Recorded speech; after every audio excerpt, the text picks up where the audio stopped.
Okay, hi Grandpa. Hi there, dear. How you doing? I'm good, how are you? Okay, so I want to ask you some questions about your childhood. Fine. So, what was your favorite thing to do when you were a kid? When I was a kid? Yeah.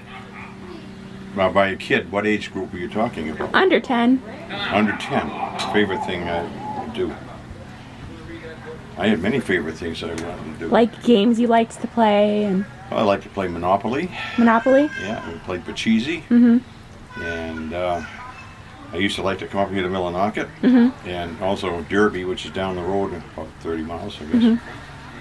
And I had a pretty active childhood. We did a lot of outside stuff. Yeah. Kids at my age, we didn't have any this electronic stuff, so we all had to make our own fun. Yeah. I think we were better off too. Yeah. So what did you play? Do you Well, remember? we used to, during the Second World War, we used to play a lot of soldiers and sailors and stuff like that, and always looking out for the invasions of the enemy coming in. Yeah. When, an anecdote, when the war started, my mother once told me, she says, "Sonny," which is my name, if you're outside playing and you see any airplanes, fall flat in your face, because that's what we were supposed to do. And I asked her, I said, "Oh, Mommy, how do I know if they're Germans or Japs?" And she says, "We'll be in the paper tomorrow. Just lie down flat." Doesn't matter what they are, just lie down. They're not here for any good. I remember you told me once that you were a paper boy. I was a paper boy for many years. I've worked every year of my life since I was 9. Oh, really? And I'm still going. Yeah. And my first job was a paper route. I had over 100 papers. And I liked them around 7 days a week for years. I remember you told me that there was a woman that died, and Yes, that's when I was. I had, as I moved around, I had several paper routes. In this case, there was this woman who was one of my customers, and unbeknownst to me, she had just died a few days ahead of time. And I was walking up the street, and I saw her walking down the sidewalk, and it took me so much by surprise that I didn't react to it at first. She just smiled at me and kept on walking. And I said, "Oh, gee." Yeah, and she had died. Yeah, and she walked right by. Never saw her again. That's pretty crazy. Yeah. What were your parents like? My parents? My parents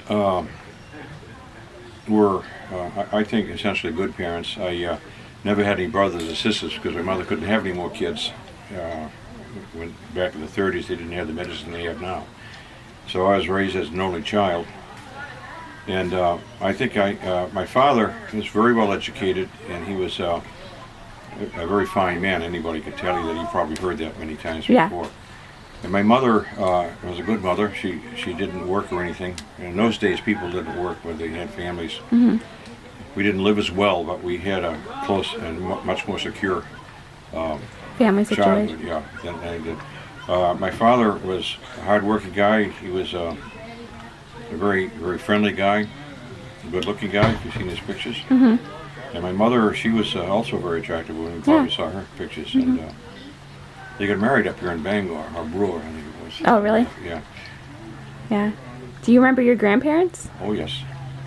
I remember my paternal grandparents, Wilbur and Jessie. And I didn't know, well, I did know my grandmother, Lena. She was from Millinocket. And I visited her a lot of times. I've been coming to Millinocket ever since I was a little infant. I've been up here almost every year of my life since 1935. So, and she lived there, and I remember she had a stroke and died. And, Lena? I was working as a kitchen boy at a summer camp, and very early one morning a call came in, and my grandmother died, so I had to leave work at the end of the summer. So, And this was grandmother Lena? I'm sorry? Was this Lena or Jessie? No, it was Lena. Lena? You were named after Lena, weren't you? Huh? Yeah, her name was Lena. And I remember when she had her stroke, she hollered out Irving, which was I think her nephew probably. And then she collapsed. And she was the first dead person I've ever seen in my life. Yeah. Well, talk about how you how they laid her out. they later, in those days, instead of going to a funeral parlor, they would typically have the funeral at home. Mm-hmm. And she was, they laid her out on the couch in the room there. And You filming a movie? Mm-hmm. Can we pause?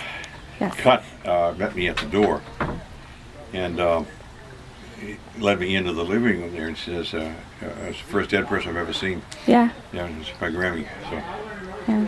yeah, I was 15 You're 15? at the time. Okay, we're gonna pause I this was for a 16. second. I'm sorry, 16. You're 16? Hold on one second.